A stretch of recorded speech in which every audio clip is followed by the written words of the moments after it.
మన దగ్గర ఉన్న శారీస్లో one of the beautiful sari with budget friendly price అంటే ఈ శారీ అని చెప్పొచ్చండి. ఈ శారీ ఫ్యాబ్రిక్ వచ్చేసి మనకి మైసూర్ సిల్క్ ఫ్యాబ్రిక్లో వచ్చింది. అండ్ ఈ శారీ పైన ప్రింట్ అనేది మనకి పెయింట్లా వచ్చిందనమాట. ఒక 3D ఇమేజ్ చూస్తున్నట్టు అనిపిస్తుంది, అంత బాగుంది పెయింట్ కూడా దానిపైన.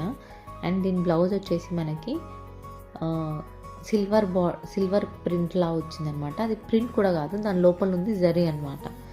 సో మనకి అది కలర్ పోతుంది, షేడ్ అవుతుందేమో అన్న ప్రాబ్లం ఏం లేదు, అది జరీ కాబట్టి it stays for long time. వీళ్ళు ఫ్లవర్స్ అనేవి బార్డర్లోను పళ్ళులోను మాత్రమే ఇచ్చారు, మొత్తం ప్లెయిన్గా ఇచ్చారండి. అండ్ దీనికి టాజిల్స్ కూడా ఇచ్చారు. ఈ శారీ ప్రైస్ వచ్చేసి ఓన్లీ 550 ప్లస్ షిప్పింగ్ అండి. Do WhatsApp to order. More updates, do follow Supriya's Fashion Love Instagram page and do subscribe YouTube channel.